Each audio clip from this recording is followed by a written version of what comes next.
تبدأ الرواية بفتاة صغيرة اسمها جين. أمها كانت فتاة ثرية ضحت بالمال من أجل أن تتزوج من رجل لدين فقير، فقاطعتها أسرتها. ماتت الأم والأب كذلك إثر إصابتهم بوباء، فأخذ أخو الأم مستر ريد جين اليتيمة لتعيش مع زوجته وأولاده، وما لبث أن مات الخال ولم يمهله الزمن. زوجة الخال والأبناء عاملوا جين معاملة سيئة، وكان جون ابن خالها أشدهم بغضا وعنفا معها. ثم أرسلتها زوجة خالها إلى مدرسة، أو بالأحرى ملجأ، وكان مدير المدرسة يدعى بروكل هيرست، وكان رجل دين منافق يدعي أنه يعلم الفتيات ويربيهن على الفضيلة، بينما كان يحرمهن من الطعام ويقوم بقص شعورهن وألبسهن ملابس لا تقيهم البرد، بينما هو يتمتع بكل شيء هو وأسرته، حتى تفشى وباء التيفود بالمدرسة، فماتت صديقة جين المقربة هيلين، ومات أكثر من نصف عدد الطالبات. وكانت هذه المدرسة تحيا على التبرعات، لذا فإن المجتمع انتبه لسوء أحوال الطلاب وعزلوا مدير المدرسة القاسي. عاشت جين 8 سنوات فيها، 6 سنوات في الدراسة وعامان عملت كمعلمة، وكانت معلمتها مس تمبل صديقتها.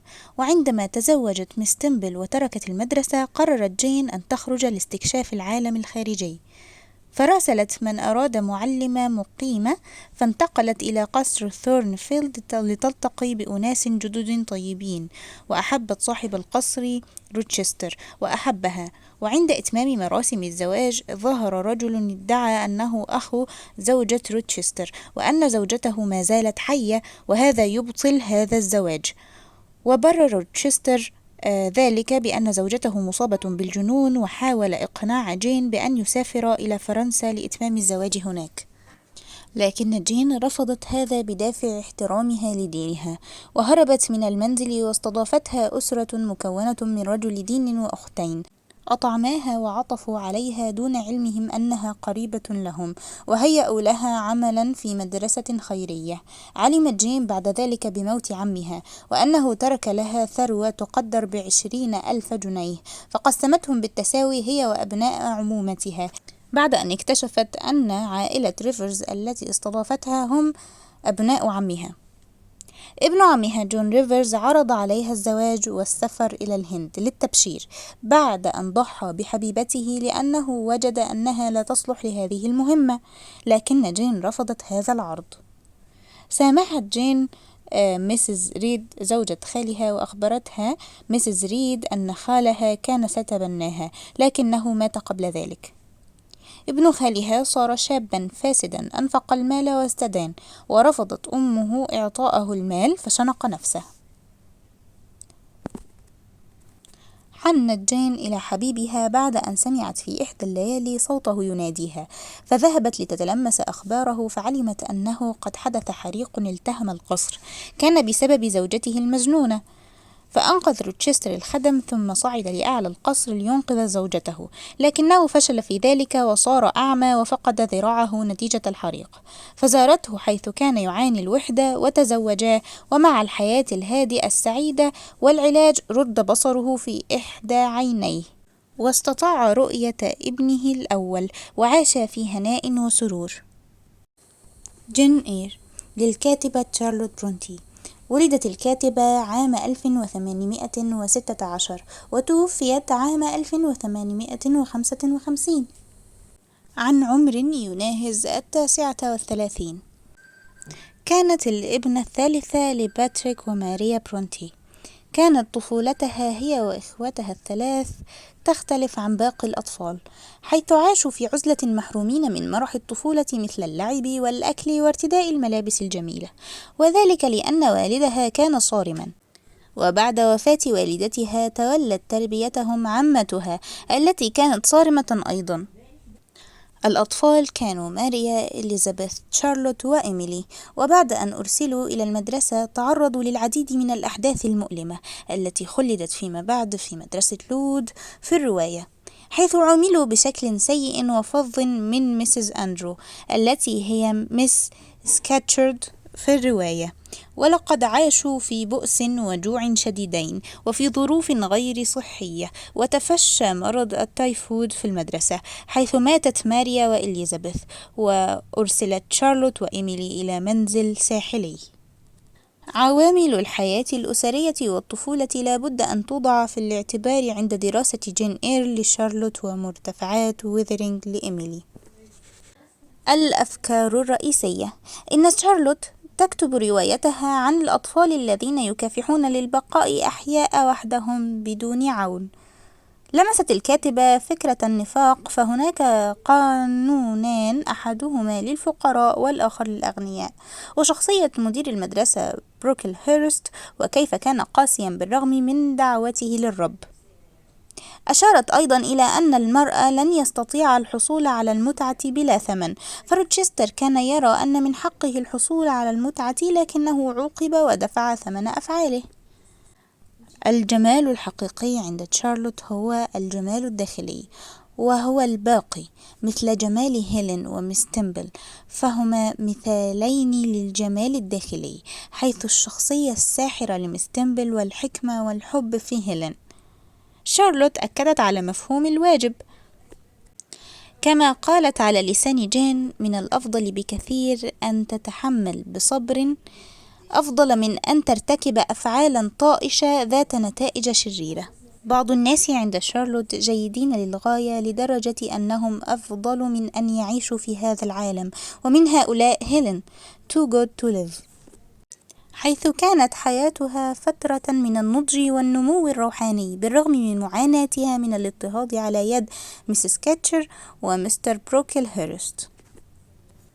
على المرء أن يتبع صوت العقل والمنطق وألا ينساق وراء مشاعره وخياله، بل يلجمهم بإحكام. فجين عندما علمت بأمر زوجة روتشستر لم تنساق بمشاعرها، بل اتبعت العقل، ونصحت روتشستر أن يتبع العقل ليحيا بلا خطيئة وليموت في هدوء، ولا بد أن يدرب نفسه ليتحكم في مشاعره. الموضوعات الرئيسية للرواية: موضوع الوحدة وموضوع الاستقلال. لقد اكتسبت جين الاعتماد على الذات كلما كبرت ونضجت. لقد كافحت في الحصول على الخبز في البداية حتى حققت استقلالها الاقتصادي، وظهر ذلك أيضا في قرارها بترك روتشستر ورفضها عرض جون، وأظهر هذا استقلالها وقوة إرادتها. المظهر ضد الواقع. ظهر هذا في صورة إليزا ريد، تلك القاسية التي ترتدي السواد كالراهبات، لكن رداءها كان كالقناع الذي يخفي حقيقة شخصيتها. وظهر ذلك أيضا في شخصية بروكل هيرست مدير المدرسة. إن هذه الرواية لا تخضع للزمن، فهي تنفجر أمام قارئ اليوم كما انفجرت أمام أول قارئ سنة 1847. القوة الحقيقية للرواية كما أكدها النقاد هي الصياغة الفنية للشخصيات. إن شخصيات الرواية تحاكي الشخصيات في عالم الواقع جدا، لدرجة أنها لا يمكن أن تكون مجرد ابتكار من خيال المؤلف. لقد صاغتهم بروعة فأقنعتنا بأننا قابلناهم في الواقع. لقد قدمت الكاتبة الشخصية كأشخاص أحياء أكثر من وصفهم، فهم وجدوا ليعيشوا بشكل واسع خلال حوارهم. استغلت برونتي مساحة واسعة من الإشارات الغير كلامية والإشارات شبه اللغوية في تقديم الشخصيات. استطاعت أن تجعل القارئ يتواصل مع أفكار البطلة. والحدث أكشن في هذه الرواية يكون غالبا داخل العقل أكثر من الحركة في المجال المادي. اختيار الأسماء لبعض الشخصيات ساعد على تصويرها بطريقة تنبض بالحياة، وكأنها نفخت الحياة في الشخصية باختيارها اسما يليق ويتماشى معها، ويساعدنا كقراء على فهم أي نوع من الناس هم. تميل برونتي إلى تقديم شخصياتها أكثر من الإخبار عنهم، وهذا يعطي انطلاقا ساحرا للرواية. الحوار في رواية جين إير يعد جزءًا هامًا، فهو يؤدي إلى بعض الوظائف الجوهرية بين الحبكة والشخصيات. فقد جندت برونتي الحديث من أجل رسم وتصوير الشخصية، لقد جعلت الآراء في فم الشخصيات والعبارات التي استخدموها تخبر بالكثير عنهم، فالحوار هنا يعد تعريفًا للهوية، ووسيلة لثراء وعي القارئ بشكل شخصي وفردي. فباستخدامها للحديث المباشر استطاعت برونتي أن تجعل شخصيات الرواية أحياء أمامنا لتثري فهمنا للشخصية بشكل دقيق، وكذلك للحكم على الشخصيات من خلال أحاديثهم وعرض ما يفكرون به.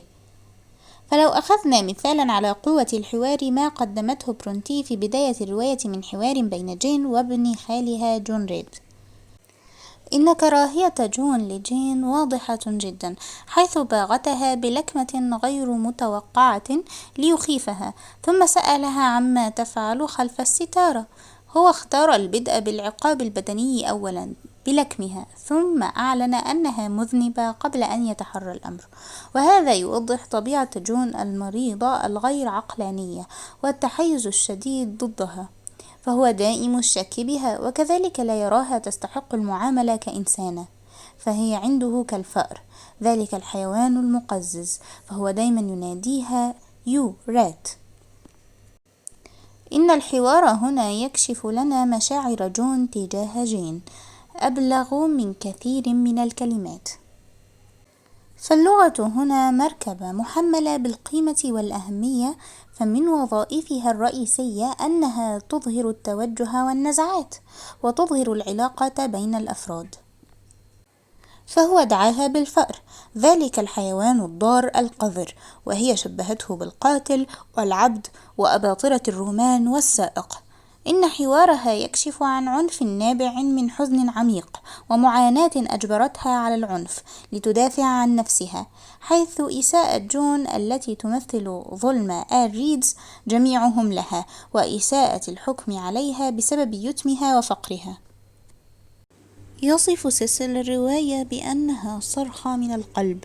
إن الشخصيات الرئيسية في الرواية هم أنفسهم الأشخاص الذين كانوا في حياة وعالم برونتي الواقعية، فكل من برونتي وجين أحب رجلا متزوجا، كلاهما كان مناضلا ويؤمن بالحب الأول، ولكن في الحقيقة تتفوق جين في شخصيتها على برونتي، وكأن جين هي ما كانت تحب شارلوت أن تكون عليه. فجين لديها طلاقة في الحديث، بينما تفتقر شارلوت إلى هذا نوعا ما. جين أكثر تسامحا من شارلوت، فلقد سامحت جين ميسيس ريد، بينما شارلوت لم تسامح أبدا كورس على موت أختيها. جين كذلك هي أكثر تدين ونجاحا كمعلمة. تقسم الكاتبة الرواية إلى 3 مراحل: مرحلة الطفولة وهي العيش في منزل آل ريد، ومرحلة المدرسة كطفلة صغيرة، ومرحلة النضج كامرأة ناضجة واعية مستقلة. جين هي الشخصية المحورية للرواية، وهي الراوي أيضا. نرى من خلال المراحل نموها وتطورها، وهي لم تكن بطلة ضحلة من العصر الفيكتوري، بل لديها من السمات والصفات ما كانت من الندرة أنها تعتبر رائدة وملهمة لنساء عصرها. كفاحها بدأ منذ البداية، عانت من الوحدة والتجاهل واليتم. بالنسبة لها كانت ميسيس ريد زوجة خالها وحشا قاسيا. بعد تحدي جين لميسيس ريد بعد وقعة ضرب جون لها، صارت ميسيس ريد تبغض جين أكثر من ذي قبل. كراهية ميسيس ريد لهذه الطفلة الصغيرة اليتيمة كان منبعها غيرتها من حب زوجها لأخته والدة جين واهتمامه بها وبابنتها. هذه المرحلة ذات أثر عميق لدرجة أنها أثرت في بقية حياة جين وفي الأحداث بعدها، كانت تعد نتيجة لها. المرحلة الثانية وهي مرحلة المدرسة لود. بالرغم من استمرار المعاناة إلا أن معاناتها قد اختلفت. قد عانت هنا من الجوع الشديد والبرد والمعاملة القاسية من مستر بروكلهيرست، إلا أن جين لم تعد وحيدة كما كانت في المرحلة الأولى. لقد قابلت هيلين صديقتها والتي علمتها أعظم دروس حياتها، والتي يعود لها الفضل في تطوير وتهذيب شخصية جين. فعلى سبيل المثال، عندما أخبرتها جين عن عمق بغضها لميسيس ريد، نصحتها هيلين بأن هذه المشاعر الهمجية مضادة للمسيحية، وحثتها على التسامح والمغفرة. وعندما أخبرتها جين أنها قد تفضل الموت على الحياة إذا لم يحبها الآخرون، فردت هيلين بأنها أي جين تعير اهتماما كبيرا لمحبة البشر. كلامها رسخ في نفس جين الإيمان والصبر، وكانت هي قدوة لها، فضبطت الكثير من مشاعرها. ولم تفهم جين هذا بوضوح إلا فيما بعد، عندما رفضت الزواج ممن أحبت، وكيف أنها تعلمت دروس هيلين وتشربتها. وفي هذه المرحلة تعرفت جين على الجميلة الثانية ميس تمبل بعد موت هيلين الجميلة. وكما قلنا، الجمال عند جين هو الجمال الحقيقي الداخلي وليس الظاهري. لقد وجدت جين العزاء في صداقة الآنسة تمبل الرحيمة الطيبة. المرحلة الثالثة في منزل ثورنفيلد، ومعناه الحرفي هو حقل الشوك.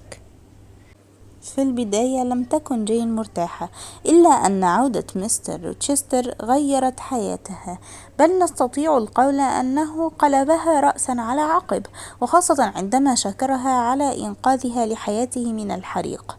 حينها سيطرت عليها العاطفة بشكل كبير، إلا أنها سرعان ما استعادت رباطة جأشها، وذكرت نفسها بأنها لا تناسبه، فهي أقل مرتبة منه، وأنه سيتزوج ميس بلانش التي تليق به.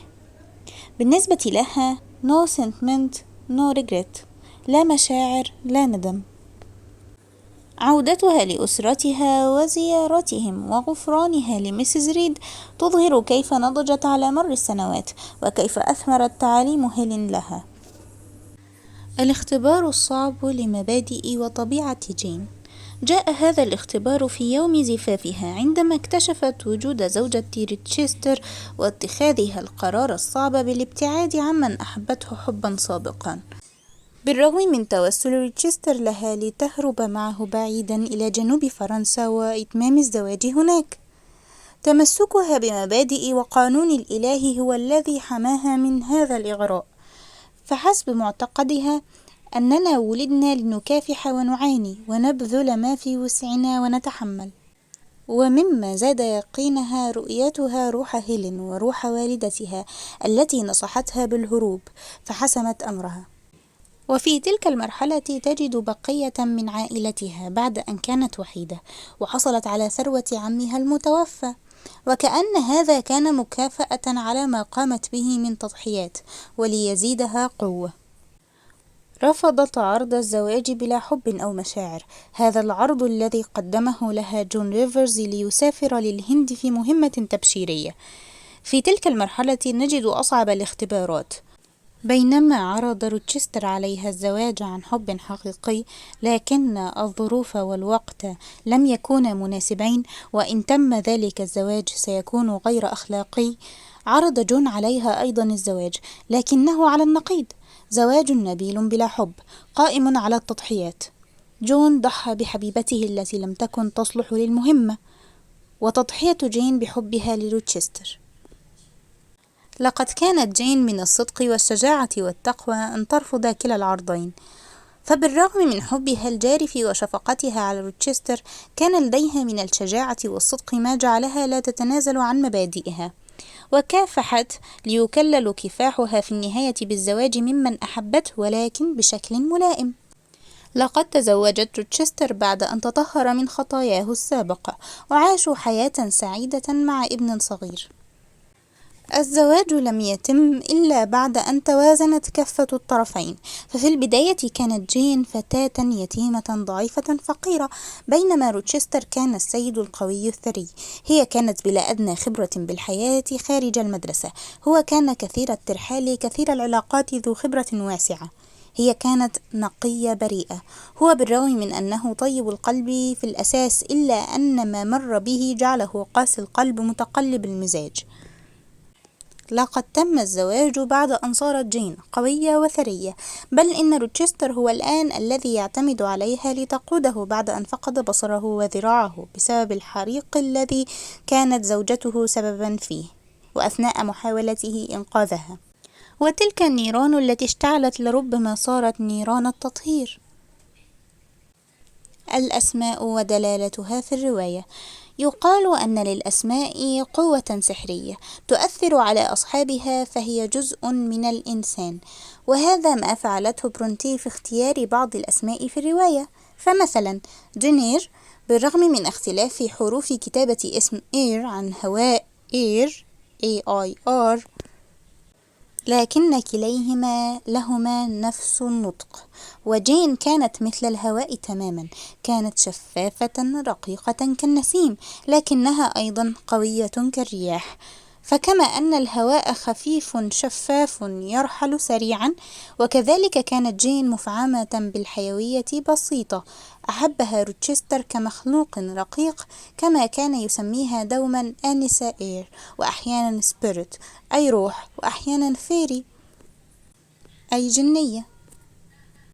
وكان وصفه دقيقا عندما قال عنها أنها كالحلم الناعم الرقيق.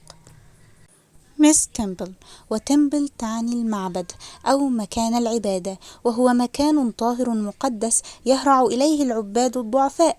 وكذلك كانت ميس تمبل، حيث كان الطلاب يهرعون إليها من أجل السلام، كما يهرع الناس للمعبد طلبا للأمان والسلام.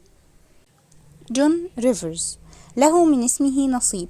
ريفرز تعني الأنهار، وهو يشبه كثيرا النهر، فإن جون كان له أهداف محددة يقاتل ويموت من أجلها، وكذلك جريان الأنهار التي يكون لها مسارا محددا.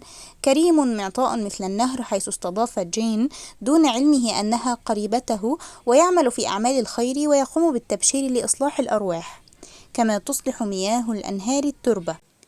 وبالرغم من صفاته الجميلة إلا أنه به عبوس المحارب ذو القلب العظيم. ميس هاردن، معلمة تشبه كثيرا مستر بروكلهيرست في القسوة، ولم يكن لديها قلب طيب، حتى أنها جعلت الطلاب ينامون جوعى إضاعة لأمر مدير المدرسة. مشتق اسمها من هارد أي صعب وقاسي، وهو يتماشى مع شخصيتها. هيلين بيرنز، أول أصدقاء جين، وتعد المعلمة الأولى لها بالرغم من الفارق العمري البسيط بينهما، وهو عامان فقط. بيرن معناها يحترق أو يشتعل، وكما أن النار تصهر المعادن فتظهر الجوهر الثمين وتنقيه، هذا ما فعلته هيلين في نفس وقلب جين. أو كالشمعة التي تحترق لتنير الطريق للآخرين. لقد أعطت هيلين جين درسا عمليا في التسامح والعفو والرضا، فلقد تحملت الآلام في صبر ورضا. هذبت روح جين الصغيرة العنيفة وحولتها إلى شخص متسامح، سامحت حتى سبب مأساتها ميسيس ريد. لقد ظلت هيلين ثابتة حتى لحظات الموت، لم تفقدها توازنها، بل كانت راضية مبتهجة عطوفة غير هلعة، لم تنس أن تسأل صديقتها عن صحتها. لحظات النهاية لهيلين التي ماتت بهدوء أثرت على جين تأثيرا عميقا. هذا ما جعل جين قوية لا ترضخ لمشاعرها. يبدو هذا عندما نصحت روتشستر أن عليه أن يتبع عقله ليحيا بلا خطيئة ويموت في سلام. ثورنفيلد، اسم قصر روتشستر وإرثه العائلي ومكان معاناة روتشستر، بداية مع أبيه القاسي المادي ونهاية بزوجته المجنونة. معناه حقل الأشواك، وبحريقه تخلص روتشستر من القيود وأنهى مرحلة قاسية عليه، وبدأ مرحلة ظهور معدنه الطيب.